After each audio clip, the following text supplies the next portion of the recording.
ভাই জলিলের কিচ্ছা খতম। সিফাত চেয়ারে বসে থাকা লোকটার দিকে চেয়ে বলল। লোকটার হাত তখনও রক্তাক্ত। একটু আগে একটা ছেলেকে নিজ হাতে দফারফা করেছে সে। লোকটার হাতের রক্তের দিকে গভীর মনোযোগ সহকারে তাকিয়ে আছে। চেয়ারে বসে পা দুটো তুলে দিয়েছে টেবিলের উপর। জাতীয়তাবাদী পার্টি অফিস এটা। লোকটার বাবা সোহেল পালোয়ান এই ওয়ার্ডের কাউন্সিলর। তবে বাবা কাউন্সিলর হলেও ছেলের রাজত্বে সব চলে বোধহয়। হ্যাঁ, দুইমু পানি দে। শালার হাতটা নোংরা হয়ে গেল বাল। নতুন পাঞ্জাবিটা পরে আসছি, ওইটাও লাল হয়ে গেছে। বালটারে কেন যে এখন ধৈর্য আনলি? যা, পার্টি অফিসের লকারে আমার পাঞ্জাবি আছে, সাদা পাঞ্জাবি আর পায়জামাটা জান জলদি। লোকটা হাত মুখ ধুয়ে পোশাক পরিধান করলো, গায়ে একটা দামি ব্র্যান্ডের পারফিউম লাগিয়ে আবারও এসে বসলো চেয়ারে। এতক্ষণ খুনের সব প্রমাণ তার লোকেরা গায়েব করে ফেলেছে। লোকটির নাম সোহান পালোয়ান, গায়ের রং কালো, তৈলাক্ত চেহারা। দেখলে মনে হয় কেউ যেন গায়ের মধ্যে একগাদা সরিষার তেল ঘষে রেখেছে। সোহানের গলায় বেশ অনেকগুলো ভারী মোটা স্বর্ণের চেন, হাতেও স্বর্ণের ব্রেসলেট, বাম হাতের 5 আঙ্গুলে 5টা মোটা স্বর্ণের আংটি। দেখে আন্দাজ করা যায় এই লোক বেশ শৌখিন। স্বর্ণের উপর তার আলাদা একটা টান আছে, একটা গভীর আকর্ষণ আছে। বয়স 30-এর ঘরে, গালে চাপদাড়ি, বাম চোখের নিচ বরাবর হতে একটা কাটা দাগ আছে। দীর্ঘদেহী লম্বাটে কালো তাগড়া শরীরে সাদা পাঞ্জাবিটা কি অদ্ভুতভাবে ফুটে আছে। এবার কসিবাত। জলিল মইরা গেছে, তারে সহ আর বউ বাচ্চারে জিন্দা চিতাই পুড়িয়েছে। তুই আসলেই কামের একটা পোলা, এই কারণেই তো তোরে আমার এত পছন্দ। ভাই কি যে কন, আপনার লাইগা জানটা বাহির কইরা দিতে পারো, আপনি তো আমগো সব। সোহানের মুখে সন্তুষ্টজনক হাসি। তার নদীপথে ইম্পোর্ট এক্সপোর্ট ব্যবসা, তবে তার সঙ্গে সঙ্গে আরও একটা ব্যবসাও আছে, যেটা তার ভিতরের বিষয়। নিজের ব্যক্তিগত বিষয় সম্পর্কে কাউকে জানাতে কিংবা কেউ অনুমতি ছাড়া জানুক, তাও সোহানের পছন্দ নয়। পরশু রাতের কথা, জলিল তখন নৌকা নিয়ে তীরে বসেছিল। সোহানের লোকেরা তাকে ট্রলার থেকে খেয়াল করেছে, তবে অন্ধকারের মধ্যে ঘটা কাহিনী যে জলিল বহুদূর গড়াতে পারবে তা নিয়ে ছেলেগুলোর ধারণা ছিল না। সোহানের মানুষ পাচারের ব্যবসা, মানুষ হলেই হলো, তবে নারীদের ডিমান্ড বেশি। রাতে যখন ধরে আনা নারী পুরুষ আর শিশু কিশোরদের সোহানের লোকেরা ডিলারদের ট্রলারে উঠিয়ে দিচ্ছিল, তখনই সেদিকে চোখ পড়ে যায় তীরে বসে থাকা জলিলের। জেলে পাড়ার মানুষগুলোর মধ্যকার বেশিরভাগ লোকই সোহানের হয়ে কাজ করে, তবে জলিলটা পাড়ায় নতুন, তার উপর সাহস কত বড়। মূর্খটা রাতে সেই ঘটনা বা জেলে পাড়ার আরেক মাঝিকে গিয়ে জানায়, তবে সে কি আর জানে ওই মাঝিও যে সোহানের লোক। যাক, এমনিতেও বাংলাদেশে জনসংখ্যা দিনের পর দিন বেড়েই চলেছে। 2-4টে মরলে দোষ নেই, সোহান উঠে যায়। তার অনেক কাজ আছে, দেশের পরিস্থিতি এমনিতেই ভালো না, তার উপর আজকাল চালান বেশ মুশকিল হয়ে গেছে। ট্রলারে কি সব চেকিং ফেকিং শুরু হয়েছে। ভাই কথা আসিল, কয়ালা নতুন মালগুলা কোন হানে পাঠামু? সবগুলা মায়া মানুষ না। যে ভাই, ওই যে বড় প্রজেক্টটা। মালগুলা আগে খুলনা পাঠা, তারপর ওইখান থেকে বেনাপোল। সিফাত গাইগুই করছে, কিছু একটা বলতে গিয়েও আমতা আমতা করছে। কিরে কিছু কইবি? না মানে ভাইজান, মাইয়া একটা শর্ট পড়ছে, মাল তো আজকের মধ্যেই ডেলিভারি করতে হইব, রাত হইছে। এখন এমন সময় মাইয়া কই থেকে জোগাড় হইব? জানোস সিফাত, আমি না ভুল মাপ করি না, দ্বিতীয়বার কাউরে সুযোগ অব্দিও দেই না, তুই তো জানোস। সিফাত ফাঁকা একটা ঢোক গিলল, কাঁপছে সে। এত সাহস কই হারিয়ে গেল? সোহান উঠে দাঁড়ায়, পাঞ্জাবির কলার ঠিক করে চুলে হাত বুলিয়ে বলল, আয় আমার লগে, তুই তোর লগে কাম আছে। অন্দরমহলের মেঝেতে পড়ে নিরুপমা কাঁদছে। ওড়না বুক থেকে পড়ে গেছে, গায়ে কালো রঙের একটা কামিজ, গলা ফাটিয়ে কাঁদছে সে। এমন কান্নার স্বর শুনে আশেপাশের বাড়ি থেকেও মানুষ চলে আসার কথা ছিল, তবে তাদের কথা বাদ, বাড়ির মধ্যে এতগুলো মানুষ থাকতেও কেউ এলো না। নীরুর কান্না হয়তো তাদের কাছে বিরক্তিকর বিষয় মনে হচ্ছে। চিত্রার শাড়ি ঠিক করে রুম থেকে ছুটে আসে। ফারাজ তার পেছন অনুসরণ করে নিচে নামে। নীরুর সঙ্গে এখন অবধি চিত্রার কোনো কথা হয়নি, তবে সে শুনেছে নীরু ফারাজের চাচাতো বোন, জোহানের ছোট বোন। তবুও চিত্রা দৌড়ে তার কাছে যায়, কাঁদতে কাঁদতে চোখ মুখ ফুলিয়ে ফেলেছে সে। কি হয়েছে দেখি। নীরু জবাব দেয় না। হঠাৎ তার চোখ যায় নীরুর কোলে পড়ে থাকা বিড়ালটির দিকে। বিড়ালটি মারা গেছে, কাঠ হয়ে গেছে একেবারে। চিত্রাকে দেখে নীরু আরো খেপে যায়, গর্জে উঠে বলে, ধরবি না আমাকে, তুই এই বাড়িতে আসার পরে সব কেমন যেন হয়ে গেছে। আমার মিনিকে তুই মেরেছিস তাই না? আমার মিনিকে আমি ছোট্ট থেকে পেলে বড় করেছি, আমার সব ছিল, মেরে ফেলেছিস তুই, মেরেছিস ওকে। আমার রুহুটা তো আগেই বের করে নিয়েছিলি, ও তো বোবা প্রাণী ছিল, কি ক্ষতি করেছে ও তোর? কেন মারলি বল? নীরু চিত্রাকে ধাক্কা দেওয়ার আগে ফারাজ তার হাত ধরে ফেলে, তীক্ষ্ণ চোখে বলে, be careful, she is my wife. ওর গায়ে একটা টোকা লাগলে বিড়ালটার সঙ্গে তোমাকেও কবর দেব। নিরুদ্যম বন্ধ হয়ে আসছে। এটা কি সেই ফারাজ এলাহি যাকে সে চিনে, যাকে সে ভালোবাসে? এত পরিবর্তন, তা হুট করে আগত একটা মেয়ের জন্যে যার পরিচয়ের ঠিক ঠিকানা নেই। চিত্রা বুঝতে পারছে না এখানে কি হচ্ছে। সকালেও নিরুর কোলে বিড়ালটাকে দেখেছিল সে। কি সুন্দর বাদামি রঙা একটা বিড়াল, নাম মিনি। তবে এখন মৃত। শখের জিনিস হারানোর কষ্ট চিত্রা জানে। তারও একটা বিড়াল ছিল। বিড়ালটা যেদিন মারা গিয়েছিল সেদিন চিত্রার যে কি কান্না। কিন্তু নিরুর এমন আচরণ, তার প্রতি হিংস্রাত্মক আচরণের কারণ চিত্রার মাথায় ঢুকছে না। আর ফারাজকে দেখো, তার চোখে কিছু তো একটা ছিল, না হলে এভাবে কেউ বলে? চিত্রা নিজেকে সামলে বলল, আপনি এভাবে বলবেন না। বিড়ালটা মরলো কি করে? চলো রুমে চলো, ওর বিড়াল নিয়ে ও জাহান্নামে যাক। কিন্তু ফারাজ চিত্রার দিকে তাকায়। সেই চাহনিতে কোনো রাগ কিংবা ক্রোধ ছিল না, তবে কোমলতা ছিল অশেষ। ফারাজ চিত্রার হাত ধরে চিত্রাকে উঠায়। নীরু তার দিকে তাকিয়ে আছে। চিত্রাকে নিয়ে চলে যাওয়ার জন্য প্রস্তুত হতে নীরু জ্ঞান হারিয়ে পড়ে যায়। চিত্রা ফারাজের থেকে হাত ছাড়িয়ে আবারও নীরু বলে চিৎকার করে উঠল। তবে ফারাজের কেন জানি ওরুর দিকে নজর ছিল না, তার নজর ছিল কেবলই চিত্রার দিকে। আরে ও তো বেহুশ হয়ে গেছে। ফারাজ, আপনি ওকে একটু কোলে তুলে রুমে নিয়ে চলুন না। আমাকে কি চরিত্রহীন মনে হয় নাকি? আমি কেন অন্যের ভবিষ্যৎ বউকে কোলে নিব? তুমি অজ্ঞান হও, তোমাকে নিচ্ছি। ফারাজ, মেজাজ খারাপ করাবেন না একদম। গু খাও। চিত্রার মাথা ব্যথা করছে। দোতলার দিকে একবার সে তাকায়। একটা মানুষও রুম থেকে বের হচ্ছে না। চিত্রা গলা ফাটিয়ে নীলুফার মাকে একবার ডাক দেয়। মহিলা রান্নাঘরে নেই। কি হচ্ছে এসব? সবাই একসঙ্গে কোনো মিছিল ফিছিলে গিয়েছে নাকি? চিত্রা করুণ দৃষ্টিতে ফারাজের দিকে তাকায়। ফারাজ চোখ ফিরিয়ে দেয়ালে হেলান দিয়ে শীষ বাজায়। চিত্রার রাগ হয়। বাধ্য হয়ে সে একাই যায় নীরুকে তুলতে। তবে তার আগে আরেকটা কণ্ঠ এসে কানে বাজে। নীরু, জোহান এসেছে। বাইরে কোথাও একটা গিয়েছিল সে। বাড়িতে মাত্রই এলো। পড়ে থাকা নীরুকে দেখে দৌড়ে আসলো সে। জিজ্ঞাসা করলো। কি হয়েছে চিত্রা ওর? চিত্রা জবাব দেওয়ার আগেই পাল্টা জবাব আসে। ভাবি হয়, ভাবি বলেই ডাকবি। ফার্দার চিত্রা নামটা মুখে আনলে জিভটা ছিঁড়ে তোকেই রান্না করে খাওয়াবো। জোহান সেই বিষয়ে জবাব না দিয়ে জিজ্ঞাসা করলো। ভাই, নীরু এভাবে পড়ে আছে, তুমি কিছু করনি কেন? তুই এসে তোর বোনকে উদ্ধার করবি যে, তাই। ফারাজ চিত্রার হাত শক্ত করে চেপে ধরে নিজের সঙ্গে যাওয়ার জন্য টান দিতেই সে হাত ছাড়ানোর জন্য ছটফট করে উঠল। ফারাজ ভ্রুকুচকে চিত্রার দিকে তাকিয়ে বলল, স্থির থাকতে পারো না? এত নড়াচড়া করলে তো ভবিষ্যতে ঠিকভাবে মানব সেবাও করতে পারবো না মনে হচ্ছে। ফারাজ চিত্রাকে পাজা কোলা তুলে হাঁটা শুরু করে। যাওয়ার আগে জোহানকে উদ্দেশ্য করে বলে, অভিনেত্রীকে নিয়ে রুমে যা, কালকে একটা বিড়ালের বাচ্চা এনে দিস। চিত্রা চুপ হয়ে রয়, শুধু তাকিয়ে থাকে ফারাজের দিকে। ফারাজ তাকে দেখে মুচকি হেসে হিসিয়ে বলে ওঠে, আজকে ফিজিক্যাল এক্সারসাইজটা বোধহয় করতেই হবে। Do you know, physical exercise is good for health. এখন সুন্দরী। রুমে ছিটকিনি লাগিয়ে ফারাজ চিত্রার দিকে এগিয়ে আসে। চিত্রা হাঁটুর ভাঁজে মুখ গুজে বসে আছে, কথা বলছে না। তেজি রূপে ফারাজের সঙ্গে তর্কও করছে না। ফারাজ এসে তার পাশে বসলো, বলল, আমি তোমাকে ভালোবাসি চিত্রা, অনেক বেশি ভালোবাসি। নিজের ভালোবাসার মানুষকে অন্যের কি করে হতে দিতাম বলো? তাই জোর করে বিয়ে করতে বাধ্য হয়েছি। জানি আমি তোমার চোখে খারাপ, জঘন্য একটা মানুষ। তোমাকে তোমার ভালোবাসার মানুষের কাছ থেকে আলাদা করে দিয়েছি। হ্যাঁ, সব মেনে নিচ্ছি আমি। তবে আমি তোমার সোহাগের মতো বেঈমান নই। আমার ভালোবাসায় ছলনা নেই। চিত্রা মুখ তুলে তাকায়। কি বলতে চাইছেন আপনি? আপনাকে তো আমি ওই রাতের আগে দেখিও নি, তাহলে কিসের ভালোবাসার? সোহাগকে বেইমান বলার রাইট কে দিয়েছে আপনাকে? আর আপনি না বিদেশে ছিলেন?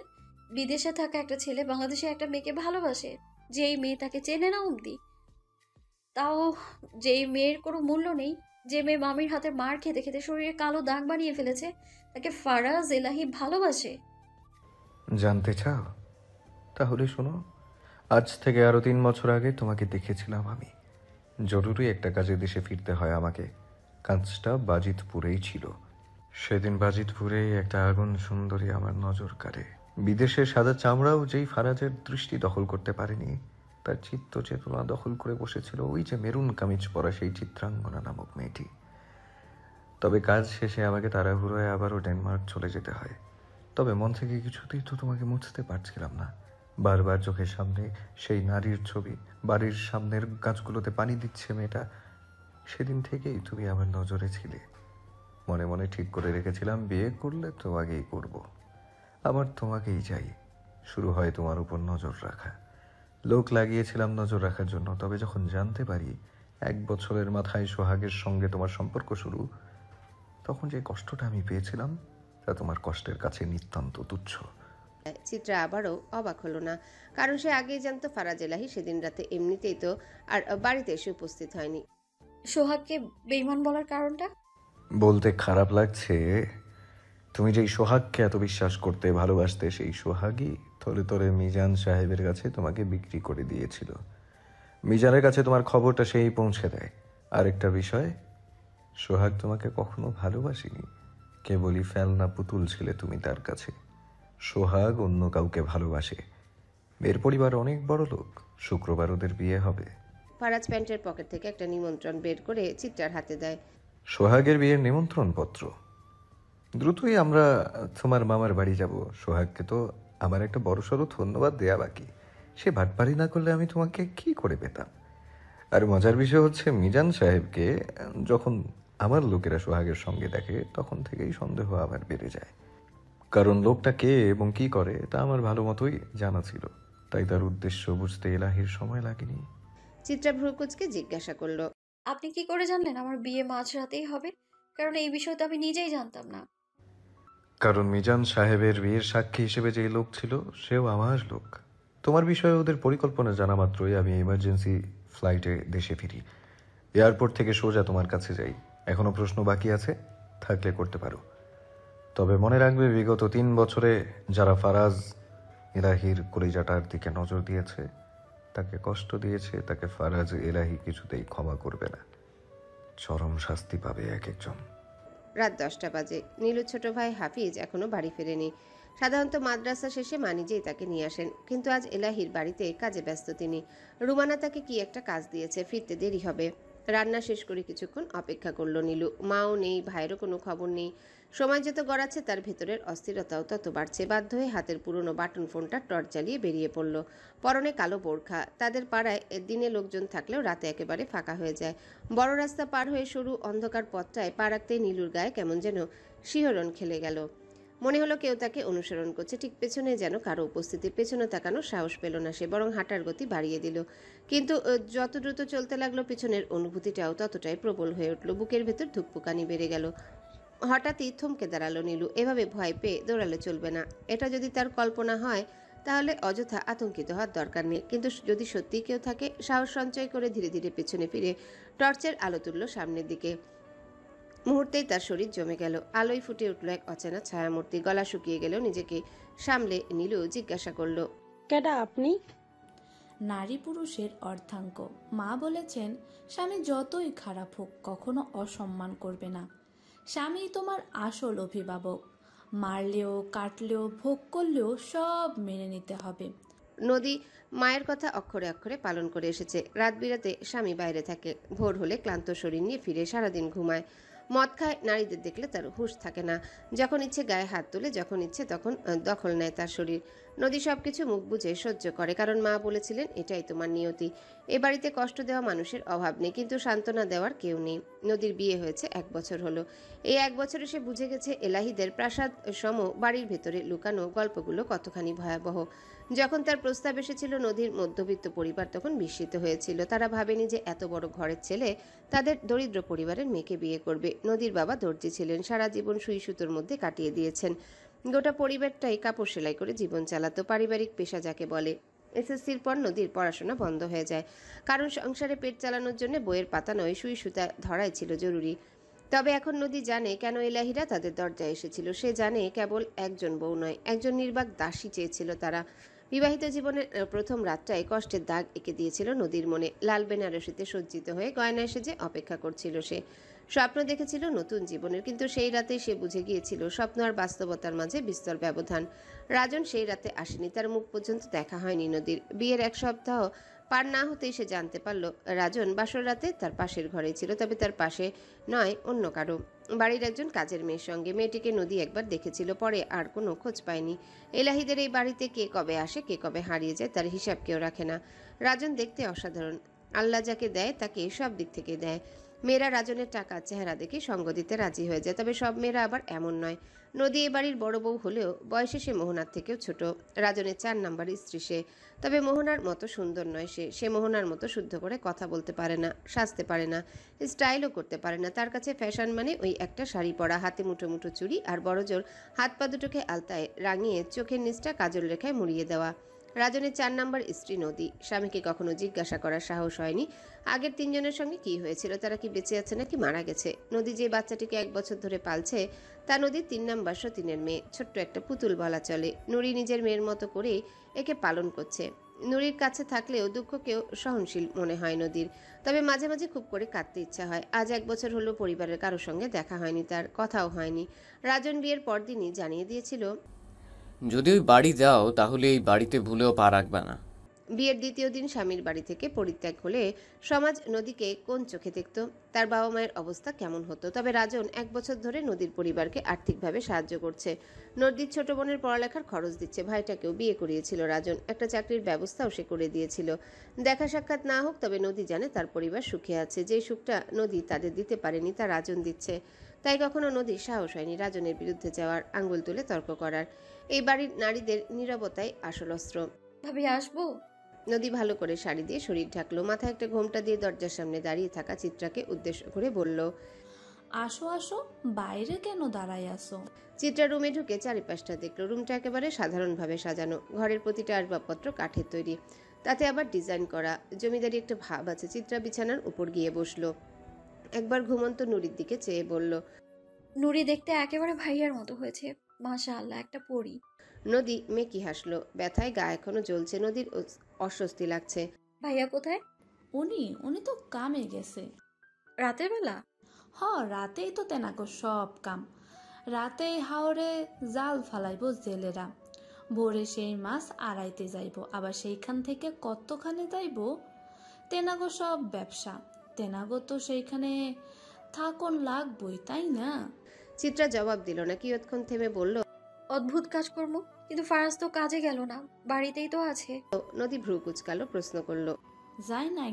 ও আসলে হ্যাঁ, তো বিদেশে কারবার সামলায়, এইখানে তার কাজ নাও থাকতে পারে, আমি ঠিক কইতে পারি না। ফারাজ বিদেশে কিসের ব্যবসা করে? নদী থমকালো, নড়ে চড়ে বসে বলল, এই ব্যবসাই তো। দেশের বাইরে মাছের অনেক চাহিদা, বিভিন্ন দেশে দেশীয় মাছ রপ্তানি হয়, সেই সব বিষয় তদারকি করে ফারাজ। তবে তার নিজ বউ বউ রুমানা এলাহি এসেছেন। সচরাচর তিনি বউদের ঘরে আসেন না, জরুরি দরকার পড়লেই আগমন ঘটে তার। রুমানার শরীর ভর্তি স্বর্ণের গহনা, সারাদিন পান চিবোতে থাকেন। ওমা, ছোট বউ দেখি এইখানে আছে, তো আমার 2 বউকে গপ্প করতেছে।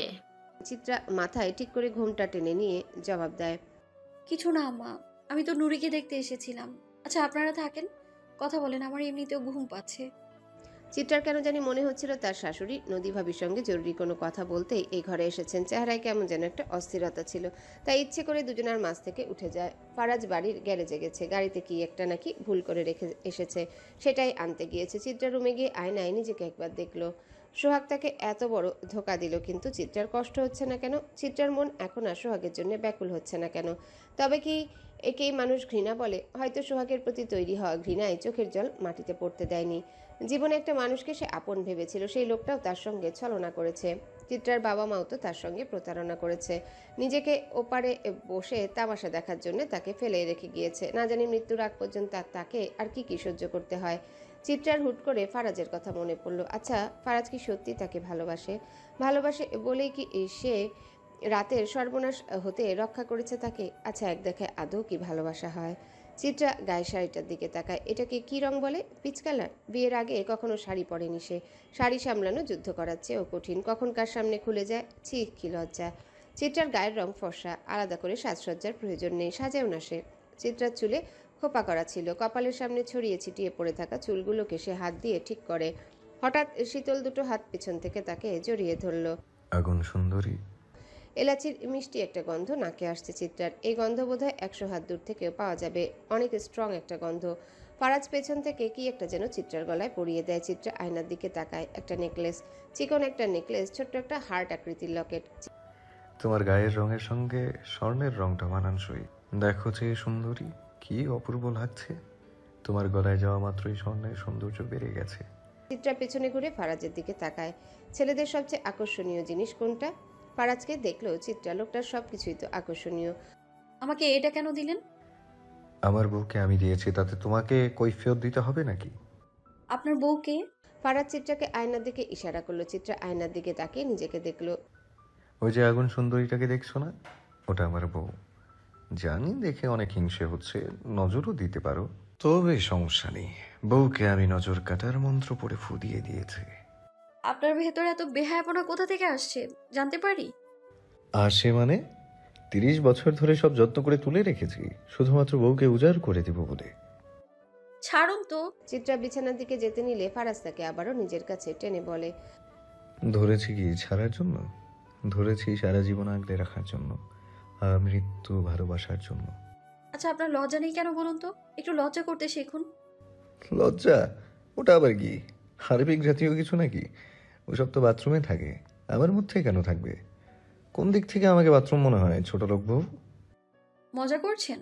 ফারাজ কামুক চোখে চেয়ে বলল, না, তবে তুমি চাইলে এক্ষুনি মজাটা শুরু করতে পারি। Do you want? No need. But I need you. Faraz Elahi চিত্রার গালে নিজের ঠোঁট ছুঁয়ে দেয়। কেঁপে উঠল চিত্রার ভেতরটা। এখনো তো সোহাগের ক্ষত এসে সামলে উঠতে পারেনি। না, ফারাজকে কিছুতেই নিজের কাছে আসতে দেওয়া যাবে না। কি করছেন? ছাড়ুন বলছি। চিত্রা ফারাজকে ধাক্কা দিয়ে সরিয়ে দেয়। তুমি শুধুই আমার চিত্রা।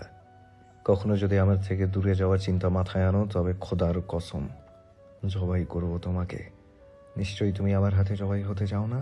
চিত্রাকে পাজা কোলে তুলে বিছানায় শুইয়ে দেয়। তারপর শার্টের বোতামে হাত দিয়ে বেহায়ার মতো হেসে বলে, আমাকে বেহায়া বলেছো না? চলো তোমাকে আজ বেহায়াপনার ডেমো দেখাই প্রিয়তমা। আজকে বাসন না করতে পারলে আমি কিন্তু মদ খাওয়া ছেড়ে দিব প্রিয়তমা। ফারাজের কণ্ঠে অদ্ভুত দৃঢ়তা, চিত্রার চোখে স্পষ্ট ভয়, শরীরে কেমন যেন অদৃশ্য কাঁপুনি অনুভব হচ্ছে তার। ভীত কণ্ঠে সে বলল, কাছে আসবেন না। এমন একটা কিক মারবো না, একেবারে ডেনমার্ক গিয়ে পড়বেন। আরে বউ, হানিমুনে ডেনমার্ক যেতে চাইছো, সেটা সরাসরি বললেই তো পারো। এমন কি ফিকের কথা বলে বোঝানো লাগবে নাকি? আমি কিন্তু মার্শাল আর্ট জানি। তোমার চুং চাং ফু আমার কিচ্ছু করতে পারবে না। ফারাজ গায়ে সাদা শার্টটা খুলতে লোমশ সুঠাম বুকটা উন্মোচিত হয় তার। চিত্রা সেদিকে তাকায় না। এখন তাকালে আরো বিপদ বাড়বে। ফারাজ প্যান্টের পকেট থেকে পেন কিলারটা বের করে বিছানায় রেখে বলল, পেইন কিলারকে এখন থেকে নিজের সঙ্গী করে নাও প্রিয়তমা। একে সারা জীবন তোমার কাজে লাগবে, কারণ এখন তো যন্ত্রণা পাওয়া কেবল শুরু। মৃত্যুর আগ অবধি তোমাকে ক্ষত সহ্য করতে হবে, দহন সহ্য করতে হবে, আর সবচেয়ে বড় কথা, ফারাজ এলাহিকে সহ্য করতে হবে। ঔষধ দিয়েছি শরীরের ব্যথা সরানোর জন্য, মনের ব্যথা তো ফারাজ এলাহি নিজেই। ঔষধে কেবল শরীরের ক্ষত দূর করা যায়, তবে মনের ব্যথা নয়। আই রিপিট, ফারাজ এলাহি তোমার সেই ক্ষত, যা কোনো ঔষধে সরানো সম্ভব নয়। এটা পার্মানেন্ট। চিত্রা মুক্তির জন্য ধস্তাধস্তি করছে, তবে পুরুষ মানুষের শক্তি যে এত বেশি তা চিত্রা জানা ছিল না। চিত্রা হাত ছাড়ানোর জন্য যুদ্ধ করছে, অথচ লোকটা নড়ছেও না, চড়ছেও না।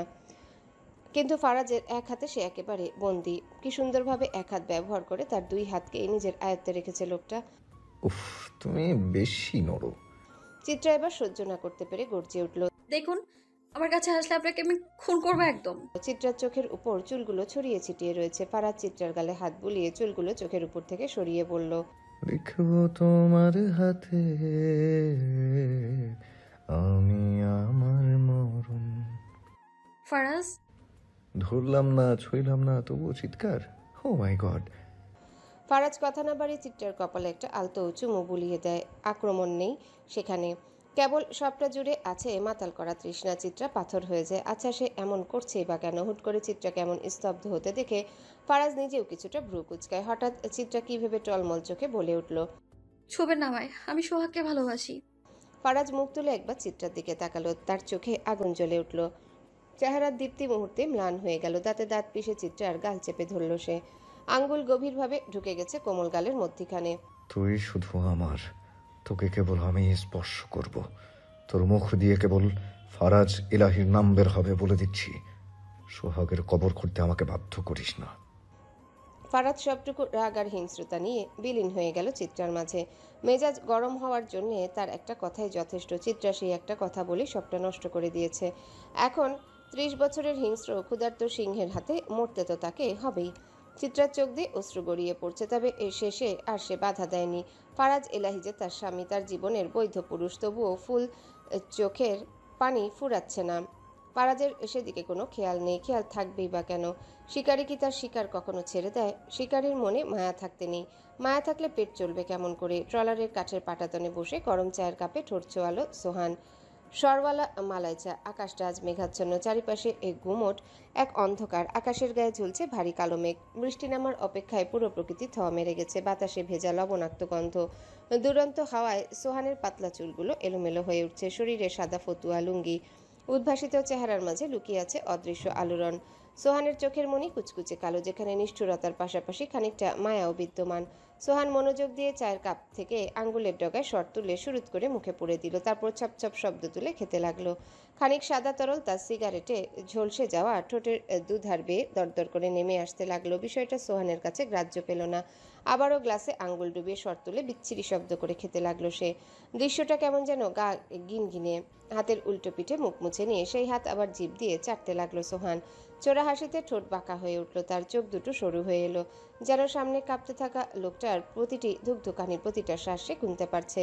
সোহান গলা নামিয়ে শীতল কণ্ঠে বলল, মরণ রে, ভয় পাও না মিয়া? লোকটা ঢোক গিলে জুলফি বেয়ে নেমে আসা ঘামের স্রোতকে অগ্রাহ্য করে বলল, ভাই দেখেন, এসবে আমার কোনো দোষ নাই। এমন কিছু হইব তা আমার জানাও ছিল না। আমি কি এসব জানাইয়া বুঝাইয়া আপনার শত্রুর লগে জোড়া বানামু? এই চিনলেন আমারে ভাই? সোহান ফ্যাক ফ্যাক করে হাসলো। সেই হাসিতে ছিল বিদ্রুপ আর তাচ্ছিল্য। কামে গাফলতি করস দেখাই তো এত বড় ভুল হইছে। সোহান, তোমারে কি চিনব? তুমি সোহান রে চিন্না রাখো। আমি ভুলের ক্ষমা করি না। ভুল কেন হইব? যাগো ভুল হয় তাগর দুনিয়ায় থাকার কোনো অধিকার নাই। ঠিক তখনই ইয়াসিন এসে সোহানের সামনে দাঁড়ালো। ছেলেটার চোখ মুখ উজ্জ্বল, আনন্দের ঝলক ফুটে উঠেছে তার চেহারায়। ভাই, কইয়ালা আল্লাহর বান্দা। সোহান আলসে ভাবে তাকালো। মাইয়া একটা জোগাড় কইরা ফেলছি, মেল্লা সুন্দরী, সব চেক কইরা লইছি। সোহান চায়ের কাপটা পাশে দাঁড়িয়ে থাকা আরেকটা ছেলের হাতে তুলে দিল। উঠে গিয়ে হাত ধুয়ে লুঙ্গিতে মুছতে মুছতে বলল, যাক, তাইলে তো হইছে। লোকের হাতে সবগুলারে তুইলা দিলে এবার ভালো একটা প্রফিট আইব। তুই আমার পিস্তলটা দে, খুন না করলে আমার আবার হাত চুলকায়। সোহান সামনে পড়ে থাকা লোকটার দিকে চেয়ে বলল, একেবারে স্বাভাবিক ভঙ্গিতে। লোকটার চোখ বিস্ফোরিত হয়ে গেল, ঠোঁট কাঁপছে, মুখ বিবর্ণ, চোখের ভেতর জমাট বাঁধা আতঙ্ক। মৃত্যু ভয়। মৃত্যুকে ভয় পাওয়া উচিত, তবে সেটা কেবল মৃত্যুর মুহূর্তে নয়, বরং বুঝ হওয়ার দিন থেকেই। রাত গভীর, অথচ মোহনার চোখে ঘুম নেই। বাইরে আকাশ অশান্ত।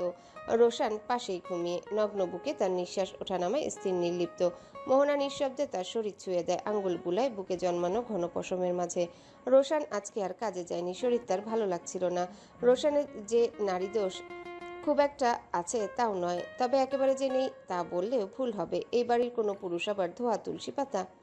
যাদের ছোট থেকে শিখিয়ে আসা হচ্ছে নারী কেবল ভোগের পাত্র, তাদের থেকে শুদ্ধতা আশা করা যায়। তবে ফারাজ থাক, তার কথা বলার প্রয়োজন নেই।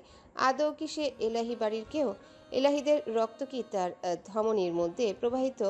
আচ্ছা, মোহনা তো কম রূপবতী নয়, তবুও স্বামীর চোখে অন্য নারীর দেহ খুঁজে কেন? মোহনা একটা দীঘল শ্বাস ছাড়ল, মনে মনে খুব করে বলল, যদি পুনর্জন্ম বলে কিছু থাকতো, তবে আমি ফারাজের মতো কাউকেই চাইতাম জীবন সঙ্গী হিসেবে। বিয়ের 5 বছর পার হয়েছে, অথচ শূন্য কোলের ভার তার হৃদয়ে বেড়েই চলেছে। মা হতে ইচ্ছা করে। প্রতিবার যখন আশা জন্ম নেয়, নিষ্ঠুর পরিহাসে তা নিভে যায়। যদি চাইলেই সব পাওয়া যেত, তাহলে পৃথিবীতে এত দুঃখ অবাঘা থাকতো না। মোহনা রোশানের হাত দুটোর দিকে একবার তাকায়। এই হাতে কত পাপ লেখা। এই পাপের কোনো অন্ত নেই। এই পাপ মৃত্যুর আগ পর্যন্ত এভাবেই চলবে। মোহনার আপন বলতে কেউ নেই, কেবল একটা অতীত আছে, কিন্তু সেই অতীত সে ভুলে গেছে। বেঁচে থাকতে হলে অতীত ভুলতে হয়। তবে তার একটা বান্ধবী আছে, নাম নিশি, যার সঙ্গে বহুদিন কথা হয়নি। শেষবার একটা ইমেল করেছিল নিশি, মোহনা রিপ্লাই দিতে পারেনি। সেদিন রোশান রাগের বশে তার হাতের ফোনটা ভেঙে ফেলেছিল, সেই থেকে আর যোগাযোগ নেই। নিশির দুটো বাচ্চা আছে, পরিবার সহ নরসিংদী থাকে হয়তো। ইদানিং মেয়েটার সঙ্গে কথা বলতে ইচ্ছা হয়। মোহনা রোশানের বুক থেকে উঠে বারান্দায় গেল। বারান্দায় গিয়ে সিগারেটের প্যাকেট থেকে একটা সিগারেট বের করে ঠোঁটে চেপে ধরল মোহনা। প্রথম টানটা নিতেই ধোঁয়া মিশে গেল রাতের হাওয়ায়। সমাজের চোখে এটা পাপ, ঈশ্বরের দৃষ্টিতে শাস্তিযোগ্য অপরাধ। কিন্তু পুরুষ যদি নেশায় দুঃখ ভুলতে পারে তবে নারী কেন পারবে না? পুরুষের জন্য যা স্বাভাবিক নারীর জন্য তা পাপ কেন?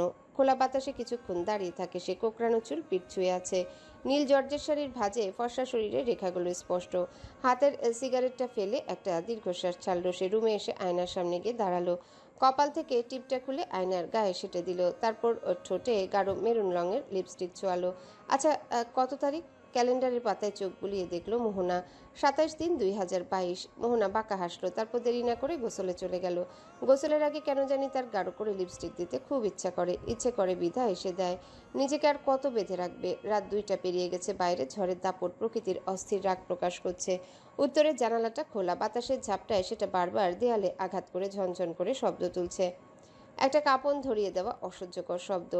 ফারাজ উপরে হয়ে ঘুমিয়ে আছে, কালো ট্রাউজার পরা, দেহটা শিথিল, নিঃশ্বাস ভারী। দু হাতে শক্ত করে জড়িয়ে রেখেছে কোলবালিশটাকে। রাতে কিছু না ধরলে তার ঘুম হয় না। এতকাল কোলবালিশ ধরেই ঘুমাতে হয়েছে। যদিও এখন একটা বিয়ে করেছে, তাও শান্তি নেই। এমন রোমান্টিক বৃষ্টিমুখর পরিবেশে তাকে কোলবালিশ জড়িয়ে ঘুমাতে হচ্ছে, অথচ মাথায় গোবর ঠাসা বউটা কিন্তু তার পাশেই শরীর গুটিয়ে শুয়ে আছে। ফারাজ নিজের খায়েশ মিটিয়ে আরামসে ঘুমাচ্ছে। একবার চিত্রাকে জিজ্ঞাসা অবধি করেনি শরীরে কি খুব যন্ত্রণা হচ্ছে। কি নির্দয়! আবার দাবি করে সে নাকি ভালোবাসে।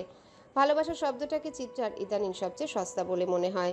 যে যখন খুশি যাকে ভালোবাসি বলছে, কিন্তু তারা কি আদৌ জানে ভালোবাসার ডেফিনেশন কি? ভালোবাসা কি শুধুই দাবি নাকি দায়িত্ব? চিত্রার চোখে এক ফোঁটাও ঘুম নেই, শরীরে অসহ্য ব্যথা, যেন প্রতিটা পেশির মধ্যে কেউ সূক্ষ্ম ছুরি চালিয়ে দিয়েছে। তার উপর পুরো ঘরটা ঢেকে আছে নিশ্চিম অন্ধকারে। মাঝে মাঝে বাজ পড়ছে তীব্র আলোর ঝলকানিতে, কিছু মুহূর্তের জন্য চারিপাশ দৃশ্যমান হচ্ছে, তারপর আবারও সেই দমবন্ধ অন্ধকার। অন্ধকার সহ্য করতে পারে না চিত্রা, বরং বলা ভালো এটা তার জন্য ভয়াবহ এক দুঃস্বপ্নের মতো। রক্ত আর অন্ধকার, এই দুটো জিনিসে তার ভয়াবহ ফোবিয়া। রক্ত দেখলে তার দম বন্ধ হয়ে আসে, হাত পা ঠান্ডা হয়ে যায়। অন্ধকারে মনে হয় কেউ তাকে শ্বাসরোধ করে হত্যার চেষ্টা করছে, অথচ আজকের রাতটা এসে বন্দী ঠিক এই ভয়ে মাঝখানে। সে শুনেছে মৃত্যু যন্ত্রণা অসহনীয়, কিন্তু দুনিয়ার যন্ত্রণায় যদি এতটা অমানসিক হয় তবে মৃত্যুর সময় কি ঘটে? মানুষ কিভাবে সেই যন্ত্রণা সহ্য করে? নাকি মৃত্যুর আগে শরীরের সমস্ত অনুভূতি স্তব্ধ হয়ে যায়? চিত্রার দম আটকে আসে, মনে হয় এই ঘন অন্ধকারের মধ্যেই সে হারিয়ে যাবে। কেউ জানবেও না, কেউ ফিরেও তাকাবে না।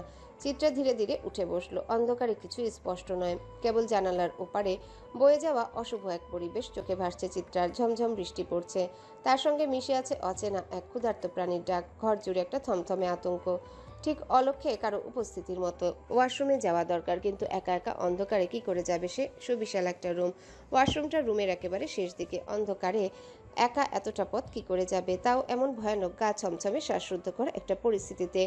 ঘুমন্ত ফারাজের দিকে চিত্রা একবার চাইলো। কি শান্তির ঘুম ঘুমাচ্ছে সে, মনে হচ্ছে যুদ্ধজয়ী কোনো সৈনিক। তার শৌর্য দেখে নিশ্চিন্তে ঘুমাচ্ছে। চিত্রার কি তাকে ডেকে তুলে সাহায্য চাওয়া উচিত? না না, নিজেকে লোকটার সামনে এতটা অসহায় বানালে চলবে না। চিত্রা বেডসাইড টেবিল থেকে ফারাজের ফোনটা হাতে তুলে নেয়। লক করা। লক না খুলতে পারলে ফ্ল্যাশ লাইট অন করা সম্ভব নয়, তবে ফোনের স্ক্রিনে থাকা মৃদু আলো ওয়াশরুমে যাওয়ার জন্য যথেষ্ট। ব্যথায় জর্জরিত শরীর নিয়ে চিত্রা উঠে ওয়াশরুমে গেল। ওয়াশরুম থেকে বের হওয়ার পর হঠাৎ সে থমকে দাঁড়ায়। শব্দ, কানে একটা শব্দ ঠেকছে। চিত্রা আরেকটু ভালো করে খেয়াল করলো। নুপুরের ঝনঝনানি ভেসে আসছে, খুবই ক্ষীণ সেই শব্দ। চিত্রার রক্ত হিম হয়ে আসে।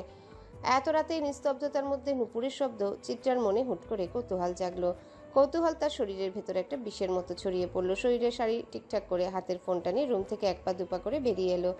যাওয়ার আগে নিঃশব্দে পেছনে ফিরে ফারাজকে একবার দেখলো। না, লোকটা আসলেই গভীর ঘুমে মগ্ন। নুপুরের শব্দ বাড়ছে, বৃষ্টির শব্দের মধ্যে স্পষ্ট শোনা যাচ্ছে ঝনঝনানি। শ্বাস ভারী হয়ে আসে চিত্রার। কৌতূহল তাকে টেনে নিয়ে যাচ্ছে, যেভাবে আলোয় পতঙ্গ এগিয়ে যায় মৃত্যুর দিকে। সারা বাড়িতে মৃদু বাতি জ্বলছে। চিত্রার এখন কিছুতেই ভয় হচ্ছে না, তবে ভীষণ কৌতূহল হচ্ছে। কৌতূহল জিনিসটাও নেশার মতো খারাপ, খুব বাজে। চিত্রা এক পা দুই পা করে হাঁটা শুরু করে। নিচের অন্দর মহলের দিকে একবার তাকায় সে, তারপর আবারও দোতলার করিডোরের দিকে। ফারিয়া বলেছিল দোতলায় 3টা রুম, 3 ভাইয়ের 3টা। ফারাজের একেবারে শেষ প্রান্তে, বাকি দুটো পাশাপাশি। তবে এই শব্দটা দোতলার কোনো রুম থেকে আসছে না। চিত্রা শব্দের পেছনে হাঁটতে হাঁটতে চোখ গেল দোতলায় অবস্থিত সিঁড়ির দিকে। এই সিঁড়ি সরাসরি 3 তলায় চলে গিয়েছে, তবে এখন পর্যন্ত চিত্রার সেখানে যাওয়া হয়নি। ফারিয়া কোথায় কোন রুমে আছে সকালে চিত্রাকে জানিয়েছিল, তবে 3 তলার বিষয়ে কিছু জানায়নি, এমনকি বলেওনি। তাই চিত্রাও কিছু আর জিজ্ঞাসা করেনি। তবে চিত্রার কেন জানি মনে হচ্ছে শব্দটা 3 তলা থেকেই আসছে। সেখানে কি যাওয়া উচিত, ভাবলো চিত্রা। তারপর আবারও এগিয়ে গেল। সিঁড়ির সামনে এসে হুট করে আবারও থমকে দাঁড়ালো সে। গানের শব্দ আসছে, মেয়েলি কণ্ঠস্বর। কে যেন সুরেলি গলায় রবীন্দ্রসঙ্গীত গাইছে। গানের সুর শুনে তো তাই মনে হলো। সুর কেমন যেন অপার্থিব, তবে কোন গানটা গাওয়া হচ্ছে তা ঠিক ধরতে পারছে না চিত্রা। ফারাজের ফোনের স্ক্রিন অন করে চিত্রা দেখলো 3টার কাছাকাছি বাজে। ফোনে চার্জ নেই 1%। না জানি কতক্ষণ ধরে 1% চার্জ দিয়ে কাজ চালানো হয়েছে। যে কোনো মুহূর্তে ফোনটা অফ হয়ে যেতে পারে। 3তলা সিঁড়ি পুরো বিদ্যুটে অন্ধকারে ছেয়ে আছে। চিত্রা সাহস করে সিঁড়িতে এক পা রাখলো, তবে আরেকটা পা রাখতে হুট করে বিদ্যুৎ চলে যায়। চারিদিক মুহূর্তে অতল অমানিসায় ছেয়ে গেছে, যেন কেউ একটা অতিকায় চাদর টেনে ঢেকে দিয়েছে বাড়িটাকে। চিত্রার নিঃশ্বাস আটকে আসে। মনে হয় কেউ তার ঠিক পেছনে দাঁড়িয়ে নিঃশ্বাস ফেলছে, তার গলায় শীতল আঙ্গুল ছুঁয়ে দিচ্ছে। এই অন্ধকারে কেউ কি তাকে চুপি চুপি অনুসরণ করছে? কেউ কি তার কানের কাছে ফিসিয়ে বলছে ফিরে তাকাবে না? ভয়ে হাতের ফোন চালু করতে গিয়ে দেখে ফোনটা বন্ধ হয়ে গেছে। এখন চিৎকার করলেও তো কেউ রুম থেকে বের হবে না। চারিপাশ নিস্তব্ধ। না, নিস্তব্ধ না, নুপুরের ঝনঝনানি গানের সুর এখন মনে হচ্ছে শব্দটা তার দিকে এগিয়ে আসছে। চিত্রার সত্যি শরীর কাঁপছে। বাহিরে হুটহাট বজ্রপাত হচ্ছে, ভালো মানের বৃষ্টি পড়ছে। আগের তুলনায় বৃষ্টি কয়েক গুণ বেড়ে গিয়েছে। এখন চিৎকার করলে তো কেউ তার গলা শুনতে পাবে না। হঠাৎ শীতল একটা হাত তার কাঁধে স্পর্শ করলো। চিত্রা ভয়ে চিৎকার করে উঠল। ভয়ে সে ঝাঁকি খায়। জ্ঞান হারানোর আগে শেষবারের মতো তার চোখে এক ঝলক দৃশ্য ভেসে আসে। গভীর অন্ধকারে ভেতর দিয়ে দৃষ্টি আটকে যায় একটা মোমের ক্ষীণ আলোতে। তারপর কেবল অস্পষ্টভাবে গলা থেকে বেরোয়, আপনি? বৃষ্টি থেমে গেছে বহুক্ষণ, তবু ধরণীর বুক এখনো ভিজে অনুরণিত। বাতাসের শরীরে মিশে আছে কাদামাটির সোদা ঘ্রাণ। বাড়ির পেছনের আতশেওলা পুকুরটায় জল থই থই করছে। কালো নিথর জলে আকাশের ছায়া ভেঙে ভেঙে যাচ্ছে বৃষ্টির টলটলে স্মৃতিতে। বাঁশঝড়ের শীর্ষে নিশ্চুপ বসে আছে এক মাছরাঙা, গাঢ় নীল সবুজ ডানা ভাঁজ করে অপেক্ষমান। তার ক্ষুধা মেটেনি এখনো। ধৈর্যের সর্বশেষ বিন্দুতে দাঁড়িয়ে সে লক্ষ্য রাখছে জলের নিচে লুকিয়ে থাকা শিকারের উপর। মুহূর্তের জন্য দৃষ্টি সরাচ্ছে না, কারণ সে জানে সময় শিকারে মুহূর্তেই অস্ত্র। শেষ রাতের ঠান্ডা বাতাস গা ছুঁয়ে যায়। কাঁপন ধরিয়ে চিত্রা ঘুমিয়ে আছে, নিষ্পাপ একটা মুখ। ফারাজের চোখ চিত্রার গলার দিকে গেল। ইসরে, লালচে দাগ বসে গেছে। মেয়েটার সঙ্গে এতটা পাষণ্ড হওয়া মোটেও ঠিক হয়নি। খুব যন্ত্রণা হচ্ছে হয়তো। তবে ফারাজের কি যেন হয়েছিল রাতে। কেন জানি সোহাগের নামটা একেবারে তীরের মতো করে বুকে বিঁধেছিল তার। চিত্রা তার স্ত্রী, সে পরপুরুষের নাম কেন নিজের মুখে আনবে? ফারাজ নিজের ভাগ অন্যকে দিতে শিখেনি, শুধুই শিখেছে কেড়ে নিতে, ছিনিয়ে নিতে। তবে এমন বাসরের স্বপ্ন ফারাজ কল্পনা করেনি। কিন্তু ফারাজ চিত্রার ব্যথায় জায়গায় ঠোঁট ছোঁয়ালো। চিত্রা অস্থিরভাবে নড়ল, কিন্তু জেগে উঠল না। ফারাজ একটু থমকে গেল, তারপর ধীর পায়ে ওয়াশরুমের দিকে এগোলো। দরজার হাতলে হাত রাখতে একটা দ্বিধা জেগে উঠল তার ভিতর। মুহূর্তের জন্য থমকালো, তারপর আবারও ফিরে এলো বিছানায়। চিত্রার পাশে বসে গভীর দৃষ্টিতে তাকিয়ে থাকলো তার শান্ত মুখের দিকে। অস্পষ্ট স্বরে ফারাজ বলল, শুনেছি ব্যথার উপর ব্যথা দিলে নাকি ব্যথা সারে। আমি তোমার সেই সকল ব্যথা হয়ে জন্মাতে চাই। তুমি না হয় ব্যথার উপর আরো খানিকটা ব্যথা দিয়ে দেহের সঙ্গে আমার মনের ব্যথাটাও মুছে দিও প্রিয়তমা। চিত্রার ঘুম ভেঙে হালকা হয়ে আসে। ধীরে ধীরে চোখ মেলে তাকায় সে। ব্যথার ভারে শরীর অবশ লাগছে। সে কিছুক্ষণ ফারাজের মুখের দিকে তাকিয়ে থাকে। দৃষ্টি অনুভূতিহীন, নির্বিকার। ফারাজের নিজেকে অপরাধী মনে হচ্ছে। নিয়ন্ত্রণ জিনিসটাই সে অভ্যস্ত নয়, তাই এবার ভুল হয়ে গিয়েছে। তবে আর কখনো এমন ভুল হতে দেওয়া যাবে না। ফারাজ তার দিকে তাকিয়ে প্রশ্ন করল, শরীর কেমন লাগছে এখন? চিত্রা অনড় কণ্ঠে উত্তর দিল, যেমন রেখেছেন তেমনই। ফারাজের চোখে একটু কুঞ্চন ফুটে উঠল। তেরামি করো কেন? চিত্রা তাচ্ছিল্যের হাসি হেসে বলল, তারামো সহ্য কেন করছেন? মেরে ফেলুন না। ফারাজ এক মুহূর্ত চুপ করে থাকলো, তারপর শান্ত গলায় বলল, তুমি মরলে আমিও মরে যাব। চিত্রার ঠোঁট একবার কেঁপে উঠল, কিন্তু নিজেকে সামলে নিল। বেঁচে থেকে কি পেয়েছেন? ফারাজ এক চিলতে হাসলো। তোমায়। চিত্রার হৃদস্পন্দন এক লহমায় থেমে গেল, যেন সে ফিসফিস করে বলল, আপনি ভালোবাসেন আমায়? মনকে জিজ্ঞেস করো। ভালোবাসার প্রমাণ আছে, দিতে পারবেন? ফারাজ তার গভীর চোখ দুটি চিত্রার চোখে স্থির করে বলল, প্রমাণ তো তুমি নিজেই প্রিয়তমা। তুমি আজ মিসেস ফারাজ এলাহি, এতটুকু কি যথেষ্ট নয়? চিত্রা নীরব হয়ে গেল। এই লোকের সঙ্গে যুক্তিতে পেরে ওঠা অসম্ভব। সে উঠে বসার চেষ্টা করলো, কিন্তু পারল না। শরীরের কোথাও যেন প্রচণ্ড ব্যথা ছড়িয়ে আছে, বিশেষ করে বাম হাতে। ফারাজ তাকে ধরে বসিয়ে দিল। মুখে কোনো অনুভূতির ছাপ নেই, শুধুই শীতল এক দৃষ্টি। মাঝরাতে বাড়ি ঘুরে দেখার শখ হলো কেন? চিত্রা আসল কারণ বলল না। বললে হয়তো ফারাজ ব্যঙ্গ করে হাসবে, তার দুর্বলতাকে উপহাস করবে। এমনি মন চাইলো তাই। ফারাজ ঠোঁট বাঁকালো। তাই বলে যেই মেয়ে অন্ধকারকে ভয় পায় তার একা অন্ধকারের মাঝে হাঁটা কি বিপজ্জনক নয়? চিত্রার চোখ বিস্ময়ে স্থির হয়ে গেল। তার মানে ফারাজ তার ভয়, তার অন্ধকার ভীতি সম্পর্কে জানে। সে ধীরে বলল, আর কি জানেন আমার বিষয়? ফারাজ মুচকি হাসলো, তারপর গভীর স্বরে বলল, ওই যে ওইটাই। তুমি যেটা জানো না ওইটাই আমি জানি। যা দেখোনি তাও দেখেছি। চিত্রার মুখমণ্ডল রাগে লাল হয়ে উঠল। মনে মনে ফারাজকে শত শত গালি দিল। লোকটার মুখ থেকে কখনো মধু ঝরে না, সবসময় সাপের মতো বিষ ঝরে। জন্মের পর মধুর বদলে বিষ খাইয়ে দেওয়া হয়েছিল নাকি? বমি করে বিষ মুখে দিয়ে না বের করে পেছন দিক দিয়ে বের করেছে বিধায় আজ এই হাল। ফারাজ ধীরে ধীরে চিত্রার দিকে এগিয়ে আসে। ফারাজের প্রতিটা কদমে চিত্রা এক পা দুপা করে পিছিয়ে যাচ্ছে। হঠাৎ চিত্রা ভয়ে চোখ বন্ধ করে ফেলে। কাপা কণ্ঠে জিজ্ঞাসা করে, কি করছেন? উদ্দেশ্য কি আপনার? ফারাজ চিত্রার মাথায় একটা মৃদু গাঁট মেরে বলে, है जो इरादे बता दूं तुमको, शर्मा ही जाओगी तुम। धड़कने जो सुना दूं तुमको, घबरा ही जाओगी तुम। हमको आता नहीं है छुपाना, होना है तुझ में फना। চিত্রা চোখ মেলে তেজি দৃষ্টিতে ফারাজের দিকে তাকায়। ফারাজ হেসে চোখ মেরে বলে, তার চোখে চাইলে মনের অসুখ হয়, প্রিয়তমার তরে হৃদয় ক্ষয়। সকালটা অদ্ভুত এক আবেশে মোড়ানো। চিত্রা আয়নার সামনে দাঁড়িয়ে আছে, শাড়ি পরানো হচ্ছে তাকে। প্রতিদিন নীলুই এই কাজটা করতো, তবে আজ সে আসেনি। এমনকি নীলুর মাও কাজে আসেনি। একটু আগে রুমানা বড় একটা বাক্স এনে চিত্রার হাতে ধরিয়ে দিয়েছিলেন। ভারী গহনায় ভরা সেই বাক্স। মুখে একটা কঠিন হাসি এনে বলেছিলেন, আমাদের বাড়ির বউরা খালি গলায় থাকে না, হাত পা স্বর্ণে ঢাকা থাকে। ফারাজের বউয়ের জন্যও জমিদারির গহনা তুলে রাখা ছিল। এখন থেকে এসবের মালিক তুমি। চিত্রা বাক্স খুলতে বিস্ময়ে হতবাক হয়ে যায়। এত গহনা, প্রতিটাই ভারী জমকালো। কাজের মেয়ে যখন একটা ভারী হার তার গলায় পরানোর চেষ্টা করলো, চিত্রা সঙ্গে সঙ্গে চেঁচিয়ে উঠল, এসব আবার কেমন অত্যাচার? আমি এইসব পড়তে পারবো না, মরেই যাবো দম বন্ধ হয়ে। ফারাজ তখন আয়নার উল্টো পাশে দাঁড়িয়ে নিজের শার্টের বোতাম ঠিক করছিল। কালো রঙের একটা শার্ট, চুলগুলো পরিপাটি করে আঁচড়ানো। পারফিউমের গাঢ় গন্ধ ছড়িয়ে পড়েছে পুরো ঘরে। সে টেবিলের উপরে রাখা একটা বিস্কির বোতল খুলে চিত্রার সামনে ঢকঢক করে গিলে অর্ধেকটা সাবার করে ফেলল। চিত্রা বিরক্ত চোখে তাকালো। সকাল সকাল মানুষ মদ খায়, এই লোক তো পুরো বিদেশি হয়ে ফিরে এসেছে। আবার এমনও হতে পারে ছোটবেলা থেকেই এমন ছিল। ফারাজের দৃষ্টি আচমকা বিছানার দিকে গেল। রক্তের ছোপ ছোপ দাগ এখনো লেগে আছে সাদা চাদরে। ফারাজও সেটা লক্ষ্য করলো। চোখ সরু করে কিছুক্ষণ তাকিয়ে রইল। রাতে কি তবে এই রক্তের উপরই ঘুমিয়েছিল সে? কি অবস্থা! চিত্রার চেঁচিয়ে ওঠা শুনে ফারাজ ধীর পায়ে তার দিকে ঘুরে তাকালো। ঠোঁটের কোণে এক চিলতে বিদ্রুপাত্মক হাসি নিয়ে বলল, তোমাকে তো আমি মারবো, এসব গহনার তোমাকে মারার কোনো অধিকার নেই। তারপর কাজের মেয়ে মিতালির দিকে তাকিয়ে হুকুমে সুরে বলল, আমার বউকে ছেড়ে দাও আর জলদি বিছানার চাদর বদলে ফেলো। চিত্রা রাস্তা করে এসে যেন সব ঠিকঠাক পাই। মিতালি সঙ্গে সঙ্গে মাথা নাড়ল। যে ভাইজান। ফারাজ ভ্রু কুচকে তাকালো। কিসের ভাইজান রে? আজকে ভাইজান, কাল ছাইয়া যান। আমার বউ আছে, আমি বিবাহিত পুরুষ, ভবিষ্যৎ 11 বাচ্চার আব্বা, তাই আজ থেকে আমাকে খালু বলে ডাকবে। মোটা মাথায় কথা ঢুকেছ তো, নাকি রিপিট করতে হবে? মেয়েটা ঘাবড়ে গিয়ে নিচের দিকে তাকিয়ে মৃদু স্বরে বলল, জি ভা না মানে খালুজান। গু খা শালি, জাস্ট খালু ডাক মুখ থেকে কি বের হয় না?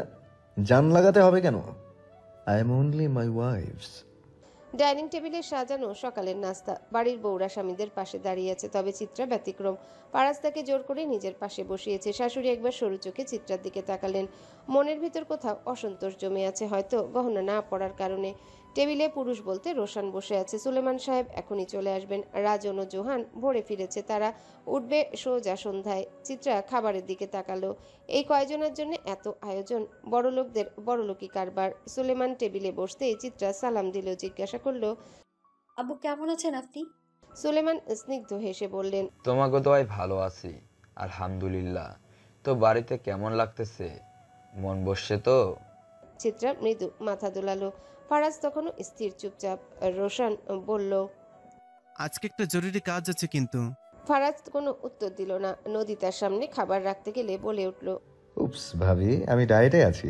ঘাস লতা পাতা কিছু থাকলে দেন, তবে দুপুরে আসবো। আজ কিন্তু বিরিয়ানি রান্না করবেন। কতদিন হলো আপনার হাতের বিরিয়ানি খাই না। নদী কোনো জবাব দিল না, শুধু মাথা নত করে সম্মতি জানালো। তবে চিত্রার গা জ্বলে উঠল। মনে মনে শুধালো, এত সুন্দর ফিট বডি নিয়েও আবার ডায়েট। আচ্ছা মানলাম সে ডায়েট করে, তবে ডায়েটিংয়ের বিরিয়ানি কে খায়?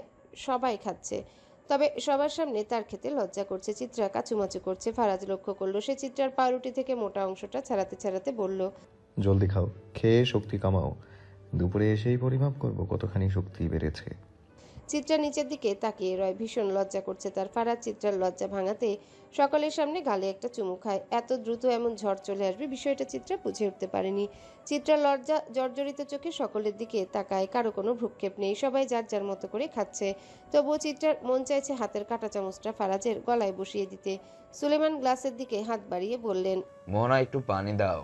মোহনা চুপচাপ গ্লাসে পানি ঢেলে দিল। সুলেমান এক ঢোক গলায় ঢাললেন, কিছু বলতে যাবেন ঠিক তখনই ঘরের নীরবতা চিরে এক মেলি আর্তনাদ ভেসে এলো। ঘরে সবাই একসঙ্গে দরজার দিকে তাকালো। চিত্রার ভ্রু কুচকে উঠল, মনে মনে শুধালো, নীলুর মা না?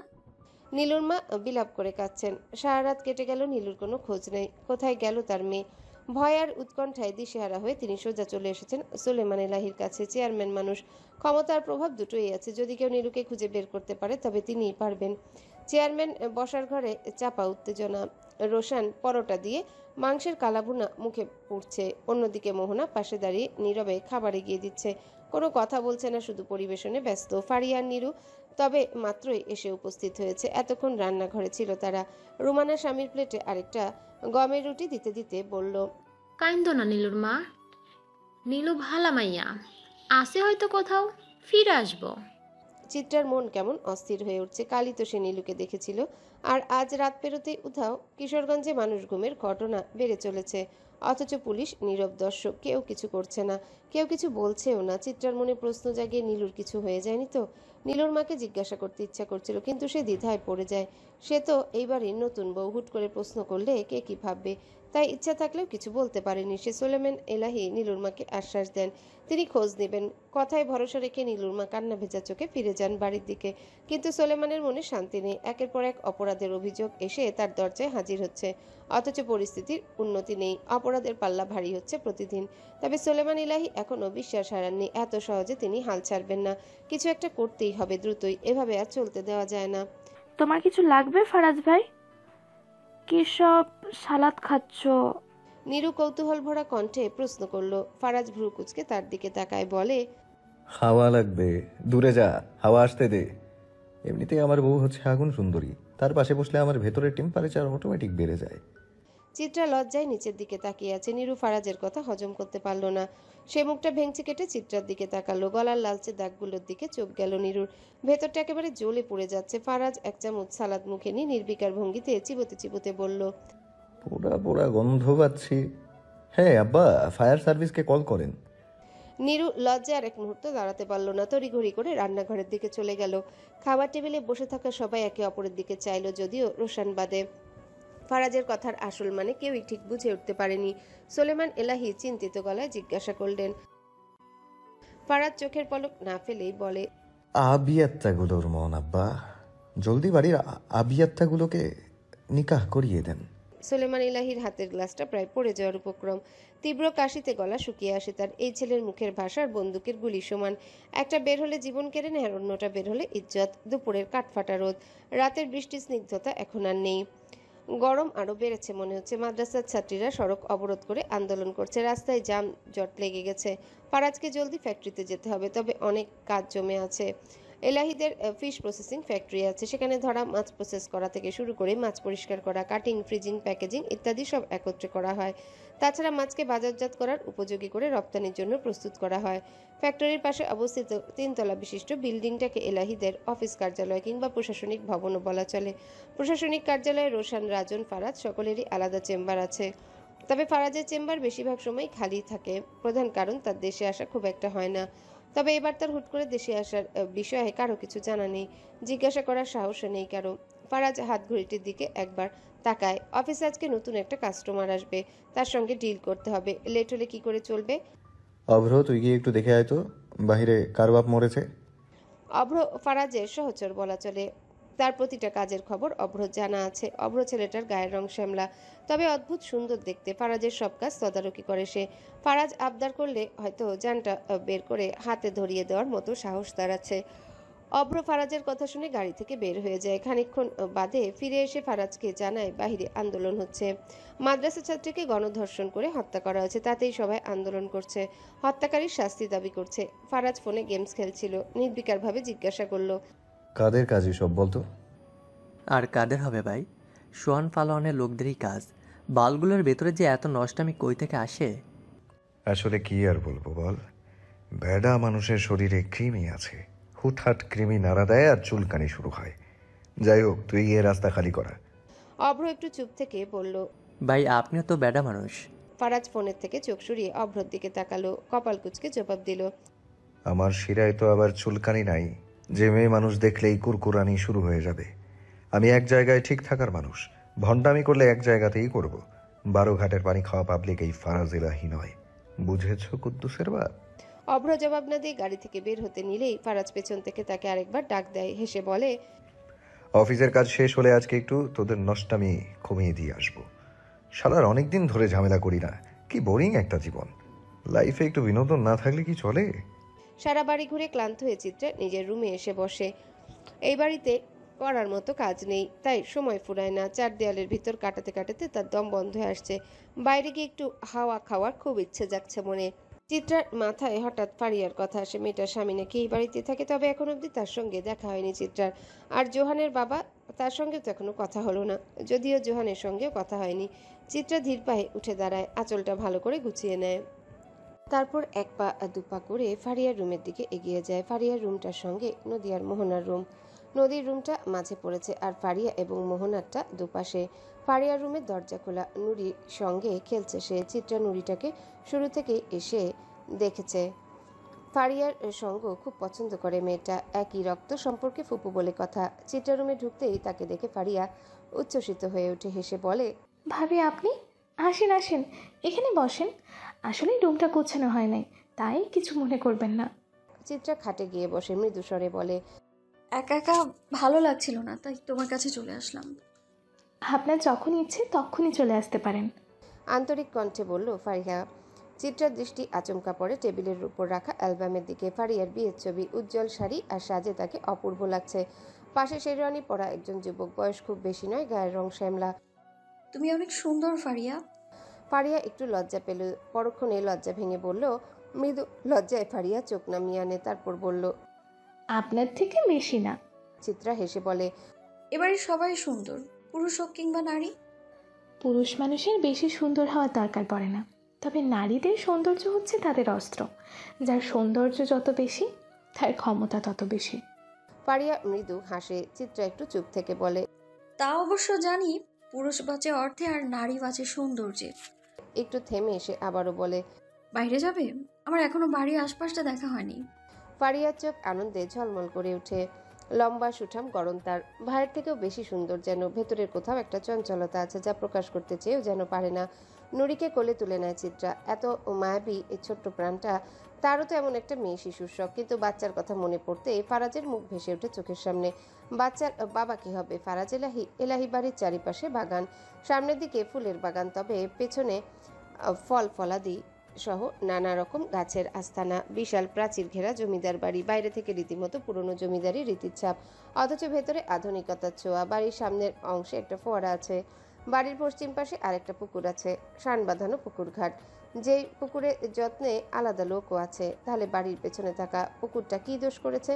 তার কোনো যত্ন নেওয়া কেন হচ্ছে না? শান বাঁধানো পুকুর পাড়টার সামনেই দোলনা আছে। ফারিয়া চিত্রাকে নিয়ে সেখানে যায়। দুজনে দোলনায় গিয়ে বসে। দোলনার হালকা দুলুনির সঙ্গে বিকেলের স্নিগ্ধ বাতাস মনটাকে অদ্ভুত প্রশান্ত করে তোলে। ভাবি আপনি গান পারেন? চিত্রা মাথা নাড়ে, না। আমি পারি। একটা শোনাও তবে। ফারিয়া গুনগুনিয়ে গাইতে শুরু করলো একটা রবীন্দ্রসঙ্গীত। সেই মায়াবী সুর শুনতে শুনতে চিত্রার রাতের কথা মনে পড়ে যায়। কাল রাতেও তো এমনই একটা রবীন্দ্রসঙ্গীত শুনেছিল সে। তার শরীর কেমন শিউরে ওঠে। ধীরে ধীরে মাথা তুলে 3 তলার দিকে। কাঠের জানালাগুলো বন্ধ, অথচ মনে হচ্ছে কেউ আড়াল থেকে তাকিয়ে আছে। চিত্রা গভীর কণ্ঠে বলে, 3 তলায় কে থাকে? ফারিয়া চমকে তাকায়, মুহূর্তের জন্য কেমন যেন অস্বস্তিতে পড়ে যায়। তারপর স্বাভাবিক হয়ে মৃদু হাসে। কেউ না। কেন? না মানে ওইখানে তো যাওয়া হয়নি। তুমি চাইতে চাও? চিত্রা মাথা নাড়ে। হুম। ফারিয়া রহস্যময় দৃষ্টিতে বলে, নিয়ে যাবো একদিন। চিত্রা চুপ করে যায়, চারিপাশে তাকায়। আবার দুপুর গড়িয়ে বিকেল হয়ে গেছে। ফারাজের দুপুরেই আসার কথা ছিল, কিন্তু এখনো আসেনি। ক্ষুধা পেয়েছে তার, কিন্তু রুমানা তাকে বলে দিয়েছেন ফারাজ আসার পর তার খাবার পরিবেশন করেই যেন চিত্রা খেতে বসে। বাড়ির নিয়ম, এসব নিয়ম চিত্রার একদম ভালো লাগে না। চিত্রার পড়ালেখা শেষ, এসএসসি দেওয়ার পর কলেজে পড়ার সুযোগ হয়নি তার, মামা এরই মাঝে অ্যাক্সিডেন্ট করে, আর তারপর এক লহমায় সব স্বপ্ন চুরমার। চিত্রা শুনেছে স্বামী ভালো হলে নাকি বিয়ের পর বউকে পড়ালেখা করতে দেয়। তার স্বামীটা কতটুকু ভালো? নির্লজ্জতা ছাড়া তার আর কি কোনো দোষ আছে? যদি না থাকে তবে কি সে চিত্রাকে পড়ালেখা করতে দিবে, কলেজে যেতে দিবে? চিত্রা একটা দীঘল শ্বাস ছাড়ে। বাড়ির কথা মনে পড়ছে তার। মামাকে কতদিন ধরে সে দেখে না। আচ্ছা, মামাকে ঠিক সময় ওষুধ খাওয়ানো হচ্ছে তো? মামি কাজের সব ভার কি তার কাঁধে পড়েছে, নাকি মার্জিয়া ভাবি সাহায্য করছে? চিত্রার সোহাগের কথা হুট করে মনে পড়ে যায়, চোখের কোণে জল চলে আসে। নিজেকে মনে মনে গালমন্দ করে বলে, সোহাগ শুধুই ঘৃণার পাত্র। সোহাগরা কেবল প্রতারক হয়। তারা চিত্রাদের আবেগ নিয়ে শুধু খেলতে জানে। তারা শুধুই খেলতে জানে, ভালোবাসতে নয়। চিত্রা ধীর পায়ে বাগানের দিকে এগিয়ে যায়। সদর দরজার সামনে এসে এক মুহূর্ত দাঁড়িয়ে নেয়। ফারিয়া নুরিকে কোলে নিয়ে পেছন পেছন আসছে। হালকা বাতাস বইছে, গোলাপের গন্ধ মিশে যাচ্ছে চারিপাশে। চিত্রার চোখ গিয়ে পড়ে বাগানের লাল রঙের গোলাপগুলোর দিকে। সে হাত বাড়িয়ে ছুঁয়ে দেখে পাপড়িগুলো নরম মসৃণ, তবু কোনায় কোনায় সূক্ষ্ম কাটা লুকিয়ে। বাগানের ভেতর কয়েকজন কর্মী ব্যস্ত হাতে কাজ করছে। তাদের মধ্যে থেকে দুজন লোক থমকে দাঁড়িয়ে চিত্রার দিকে তাকিয়ে ফিসফিস করতে শুরু করে। প্রথমে চিত্রা বিশেষ পাত্তা দেয় না, কিন্তু একটু পর বুঝতে পারে তাদের দৃষ্টি সুবিধার ঠেকছে না। কৌতূহল কিংবা বিস্ময়ের চেয়ে সেই দৃষ্টির মধ্যে ছিল কিছুটা বেপরোয়া আগ্রহ। একজন বলে উঠল, মাইয়াটা পুরাই করা, তবে এইটা কেডা? আগে তো দেখি নাই। আরেকজন হাসতে হাসতে জবাব দিল, দেখবি কেমনে, আমরা তো এই বাড়িতে প্রথম কাম করবার আইছি। এরপর দুজনেই কুৎসিত হাসিতে ফেটে পড়ল। চিত্রার রাগে শরীর গরম হয়ে ওঠে। লজ্জা না, ওর রাগ হচ্ছে। যেখানে সে নিজের স্বামীর ভালোবাসাই সহ্য করতে পারে না, সেখানে পরপুরুষের নোংরা মন্তব্য সহ্য করার কোনো প্রশ্নই আসে না। সে একদণ্ড দেরি না করে এগিয়ে গিয়ে ফুল গাছ থেকে একটা কাঁটাওয়ালা ডাল ছিঁড়ে নেয়। তারপর দৃঢ় ভঙ্গিতে লোক দুটো সামনে গিয়ে দাঁড়ায়। গলার স্বর কঠোর ও তীক্ষ্ণ, মনে হচ্ছে আগুনের ফুলকি ছিটে পড়ছে। আমি কে তা জানা আছে? লোক দুটো চমকে উঠে একে অপরের দিকে তাকিয়ে কিছুটা অপ্রস্তুত হয়ে যায়। হঠাৎ একজন চিত্রার পেছনে চোখ রাখে। মুহূর্তে মুখে ভীতির ছায়া নেমে আসে। বলেন না কেন, বলেন আমি কে? চিত্রার কণ্ঠে দৃঢ়তা। চিত্রার ঠিক পেছন থেকে একটা গম্ভীর গলা ভেসে আসলো, আপনি মিস্টার ফারাজ ইলাহির স্ত্রী? লোক দুটো এবার আর সময় নষ্ট না করে হাত জোর করে সজোরে বলে উঠল, মাফ করে দেন, আমরা বুঝতে পারি নাই আপনি ফারাজ সাহেবের বউ। তাহলে জীবনেও এমন আচরণ করতাম না। চিত্রা একবার ঘাড় ঘুরিয়ে পেছনে তাকায়। ফারাজ দাঁড়িয়ে আছে, চোখে কালো সানগ্লাস, প্যান্টের পকেটে হাত গুজে রেখেছে। মুখে কোনো অভিব্যক্তি নেই, নেই কোনো হাসির রেখা। চিত্রার কণ্ঠ খানিকটা নরম হলো, তবে ভিতরে তীক্ষ্ণতা হারালো না। আপনি কখন এসেছেন? ফারাজ কোনো উত্তর দিল না, শুধু চশমার আড়ালে চোখ দুটো স্থির রাখলো লোক দুটোর দিকে। ফারাজ চোখ সরিয়ে চিত্রার দিকে তাকালো। কিছুক্ষণ চিত্রার দিকে তাকিয়ে থাকলো, যেন চিত্রার চোখ থেকে উত্তর খুঁজে নিতে চাইছে সে। কিন্তু চিত্রা মুখ ফিরিয়ে নেয়। তার ভেতর থেকে একটা অনীহা কাজ করছে। কি হয়েছে এখানে? ফারাজের কণ্ঠে উদ্বেগ। চিত্রা গভীর শ্বাস নেয়। আসলে আমি ফুলের জাত জানতে চেয়েছিলাম, আর ওনারা আমাকে আপা বলে রেখেছে, তাই জিজ্ঞেস করলাম আমি কে জানেন? ফারাজ ভ্রু কুঁচকে তাকায়। তো কি হয়েছে? চিত্রা এবার তার দিকে সরাসরি তাকায়। আপনি যদি জগতের সব মেয়ের খালু হতে পারেন, তাহলে আমিও তো সব পুরুষের খালা হতে পারি, তাই না? ফারাজের ঠোঁটে ব্যঙ্গ মিশ্রিত হাসি খেলে যায়, কিন্তু আজকে সে হাসতে পারছে না। খেয়েছো? চিত্রা একপাশে তাকিয়ে মাথা নাড়ল। এখনো না? আমার জন্য অপেক্ষা করছিলে? ইস, ঠেকা আমার। চিত্রার কণ্ঠে অভিমান ঝরে পড়ল। ফারাজ হাসে। মা, ভালোবাসা? দূরে যান, আপনার ভালোবাসাকে আমি কাঁঠাল পাতা বানিয়ে কবেই ছাগলকে খাইয়ে দিয়েছি। ফারাজ একবার পাশের দুজন অপরিচিত লোকের দিকে তাকায়, তারপর চোখের ইশারায় তাদের সরে যাওয়ার ইঙ্গিত দেয়। লোক দুটো মুহূর্তে মিলিয়ে যায়। পেছনে দাঁড়িয়েছিল ফারিয়া, কোলে ছোট্ট নুরিকে নিয়ে। ফারাজ নুরিকে দেখেই উচ্ছ্বাসে বলে ওঠে, আম্মা জান। সে হাত বাড়াতে নুরি আনন্দে নাচানাচি শুরু করে দিল। ফারিয়া হেসে বলল। চিত্রার গাল লাল হয়ে উঠল। ফারাজ মুখে মুচকি হাসি রেখে নুরি ছোট্ট গাল দুটোই চুমু খেলো। তুমি কেমন আছো আম্মু? নুরি ড্যাব ড্যাব করে ফারাজের দিকে তাকিয়ে থাকে। সে তো আর কথা বলতে পারে না, তাই ছোট আব্বুকে কি করে বলবে যে সে ভালো আছে। ফারাজ নুরিকে আবারও ফারিয়ার কোলে তুলে দিয়ে চিত্রার দিকে তাকিয়ে বলে, চলো আজ বাইরে গিয়ে খাওয়া যাক। চিত্রা বিরক্তি চোখে তাকালো। না, কেন? আমি খাবো না। তুমি খাবে না তো তোমার 14 জেনারেশন এসে খাবে। চলো। চিত্রা ভ্রু কুঁচকে বলল, এই অবস্থায়? রুমে চলো, বোরকা পরে বের হবে। তা কোথায় পাবো? ফারাজ চোখ টিপে হাসে। আমার মুখ থেকে মধুর বাণী শোনার খুব শখ হয়েছে প্রিয়তমা। এত বড় বড় দুটো আলমারি তোমাকে দেয়া হয়েছে, খুলে দেখা হয়নি? চিত্রা হেসে ফেলে। ইচ্ছে হয়নি, তাই খুলিনি। তাহলে এত ফাল কেন পারো? একটুও দেরি না করে ফারাজ চিত্রার হাত শক্ত করে ধরে বাড়ির দিকে হাঁটা দেয়। পেছনে দাঁড়িয়ে থাকা ফারিয়া তাদের চলে যাওয়া দেখে মৃদু হাসে। এটাই তো সে চেয়েছিল, তার ভাইয়ের পরিবর্তন। গাড়িতে বসতেই অভ্র লম্বা একটা সালাম দিল।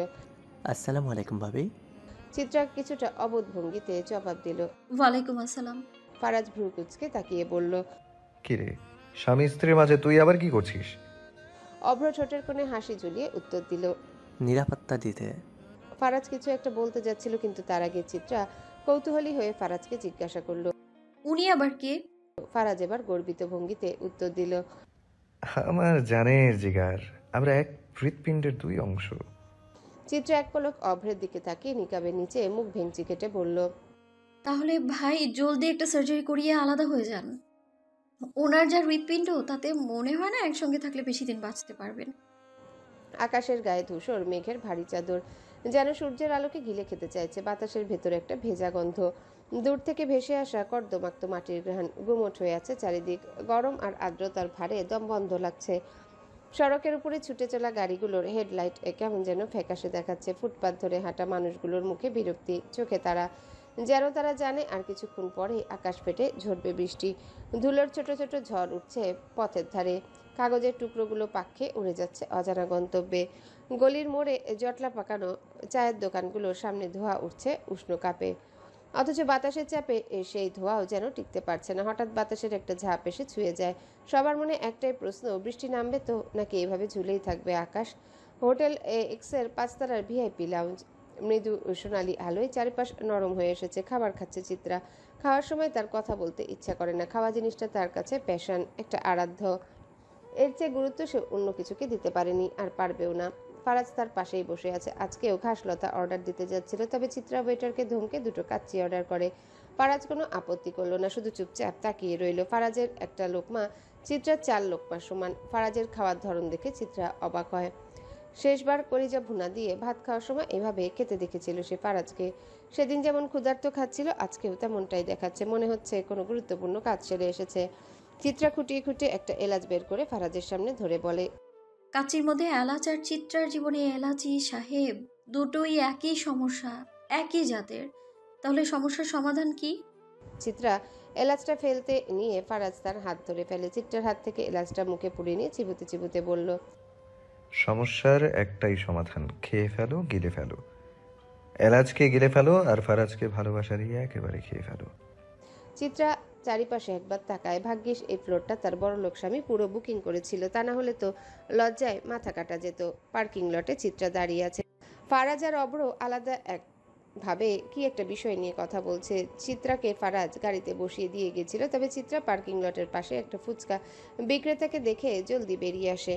কত দিন ধরে ফুচকা খাওয়া হয় না, আজকে ফুচকাওয়ালা মামাকে টক বাড়িয়ে 1 প্লেট ফুচকা দিতে বলবে। কিন্তু কি করে? তার কাছে টাকা থাকলে তো বড়লোক স্বামীর ছোট লোক বউসে। না আছে একটা ফোন, না আছে 50টা টাকা। 2টো বাচ্চা ছেলে গপ গপ করে একটার পর একটা ফুচকা মুখে দিচ্ছে। সেদিকে তাকিয়ে চিত্রা একটা ফাঁকা ঢোক গিলল। বাচ্চা মানুষের এত ফুচকা খেতে হয়?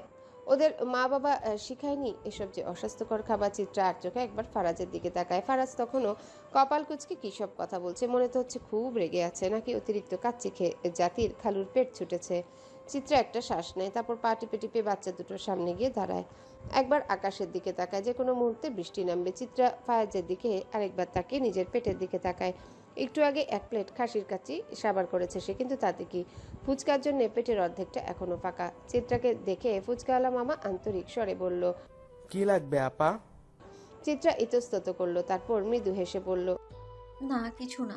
সে পাশের ছেলেটার দিকে তাকালো। অনেক বেশি কিউট দেখতে, চুল এলোমেলো, গালে টক ঝাল ফুচকার দাগ লেগে আছে। চিত্রা ছেলেটার মাথায় আলতো করে হাত বুলিয়ে বলল, ওই যে বাবু, দেখো তো ওটা কি? ছেলেটা বিভ্রান্ত হয়ে চিত্রার ইশারাকৃত জায়গায় তাকালো, কিন্তু ও কিছুই দেখতে পেল না। তবে চোখ ফেরাতেই দেখলো তার প্লেটের সর্বশেষ ফুচকাটি নেই। মুখ কালো করে বলে উঠল, আমার ফুচকা খাইছেন কেন আন্টি? চিত্রা হকচকিয়ে বলল, ওই আপনার মুখে। তাড়াহুড়ে খেতে গিয়ে ভালোভাবে গিলতে পারেনি চিত্রা। মুখ ভর্তি ফুচকা নিয়ে বিড়বিড় করে বলল, আরে বাবু, এসব কুখাদ্য, বাচ্চাদের এত বেশি খেতে হয় না। ছেলেটা মোটেও সহজে ছেড়ে দেওয়ার পাত্র নয়। কপাল কুচকে রাগী গলায় বলল, আপনি কথা না বলে আপনার পেট থেকে ফুচকা বাইর করেন, না হয় কিন্তু আম্মুরে ডেকে আনবো। চিত্রা হতভম্ব। এ ছেলে, একটা ফুচকাই খেয়েছি, তোমার মাথা তো খেয়ে ফেলেনি, এত বেয়াদবি কেন করো? দুজনের তর্ক শুরু হয়ে গেল। ফুচকা বিক্রেতা বিব্রত হয়ে একবার চিত্রার দিকে তাকায়, একবার বাচ্চাটার দিকে তাকাচ্ছে। ফারাজের কথা বলা শেষ, গাড়ির দিকে এগিয়ে আসে সে। হঠাৎ চিত্রার গলার স্বর শুনে থমকে দাঁড়ায়। ফুটপাতে ফুচকার দোকানের দিকে তাকিয়ে দেখে তার স্ত্রী একটা বাচ্চার সঙ্গে হাত নেড়ে তর্ক করছে। ফারাজ অব্রকে গাড়িতে বসতে বলল, তারপর ধীর পায়ে চিত্রার দিকে এগুলো। কি হচ্ছে এখানে? বাচ্চাটা মুখ গোমরা করে চেঁচিয়ে উঠল, এই বোরকাওয়ালি আন্টি আমার প্লেট থেকে ফুচকা থামা মারছে, ওনারে আজকা পেট থেকে ফুচকা বাইর করতে হইব। ফারাজ চিত্রার দিকে তাকালো। চিত্রা চুপ করে নিচের দিকে তাকিয়ে আছে। ফারাজ গভীর শ্বাস নিয়ে ফুচকাওয়ালা মামাকে বলল, এই বাবুটার জন্য আরেক প্লেট বানান। তারপর একটু থেমে যোগ করলো, আর আমার বউ যতগুলো ফুচকা খেতে পারে ততগুলোই বানান। ওর মুখেরটা শেষ হওয়ার আগেই যেন আরেকটা রেডি থাকে। চিত্রার চোখ উজ্জ্বল হয়ে উঠল। খুশিতে সে পারতে ধীর স্বরে ফারাজকে বলল, থ্যাঙ্কস। ফারাজ একপাশে ঝুঁকে হিসিয়ে বলল, ধন্যবাদ রাতের জন্য তুলে রাখো বউ। আগেই তো বলেছিলাম আমি কিছু দিলে তার চেয়েও বেশি কেড়ে নিই। রাতের জন্য প্রস্তুত থেকো। চিত্রা ফারাজের কথা শুনেও কিছু বলল না, শুধু একটা ফুচকা মুখে পুড়ে নিয়ে ধীর গলায় বলল, একটা খাবেন? যদি আমার আবার পেট ব্যথা হয়, নিন একটা খান। ফারাজ ঠোঁট বাঁকিয়ে বলল, ধন্যবাদ, তবে মানুষের পেছন চুলকে বানানো অমৃত আমার আবার হজম হয় না, এসবে অ্যালার্জি আছে। চিত্রার মুখ রাগে লাল হয়ে গেল। এই লোকটা কিভাবে ফুচকাওয়ালার সামনে তাকে বদনাম করতে পারে? মুখে একটু যদি লাগাম থাকতো। চিত্রা পুনরায় খাওয়ায় মন দিল। পাশের বাচ্চাটা দাঁড়িয়ে দাঁড়িয়ে খাচ্ছে। ফারাজ ফোন ঘাটছে। চিত্রা একসময় মুখ তুলে বলল, মামা আর একটু মরিচ বাড়িয়ে দিন। ফারাজ এবার ফোন থেকে মুখ তুলে হেসে বলল, মামা মরিচ দেন বাড়াইয়া, কলজা পিত্তি লাগাইয়া। চিত্রা কপাল কুঁচকে তাকালো। বেশি করছেন না এবার? ফারাজ মৃদু হাসলো। আরে ও সকালে যখন জ্বলবে তখন বুঝবা বেশি করছি নাকি কম। বিছানার কান্না আর বাথরুমের কান্নার মধ্যে বিস্তর ফারাক। সব কান্নায় সুখ থাকে না প্রিয়তমা। চিত্রা থম মেরে গেল। চোখ গোল করে তাকিয়ে রইল ফারাজের দিকে। এই লোককে সে কি সত্যিই সারা জীবন সহ্য করতে পারবে? ফুচকার ঝাল এখন আর মুখে লাগছে না, লাগছে মনে। হঠাৎ দূর থেকে ভেসে এলো একটা ধারালো শীষের শব্দ। মুহূর্তের মধ্যে ছুটে এলো গুলি। বিদ্ধ হলো ফারাজের একেবারে খুব কাছ দিয়ে। ঠাস একটা তীক্ষ্ণ ধাতব শব্দে বাতাস কাঁপিয়ে উঠল। এক সেকেন্ডের জন্য চারিপাশ নিশ্চুপ হয়ে গেল। কি থেকে কি হয়ে গেল ফারাজ ঠিক বুঝতে পারছে না। তবে চোখের সামনে পড়ে যাওয়া দেহটার দিকে তাকিয়ে সে স্তব্ধ। মাটিতে ফুচকার প্লেটটা পড়ে আছে। উষ্ণ ও গরম রক্তে তলিয়ে গেছে রাস্তা। ফারাজ নির্বাক। কেবল ফারাজের কাপা গলা থেকে স্তব্ধতা ভেদ করে এগিয়ে এলো, চিত্রা। হ্যালো বন্ধুরা, পরবর্তী পার্ট খুব তাড়াতাড়ি আসবে, তো সবাই অপেক্ষায় থাকো। আর চ্যানেলটি যারা এখনো সাবস্ক্রাইব করোনি তারা পরবর্তী পার্ট দেখার জন্য চ্যানেলটি সাবস্ক্রাইব করে রেখো। ধন্যবাদ সবাইকে, আমাদের সাথেই থেকো।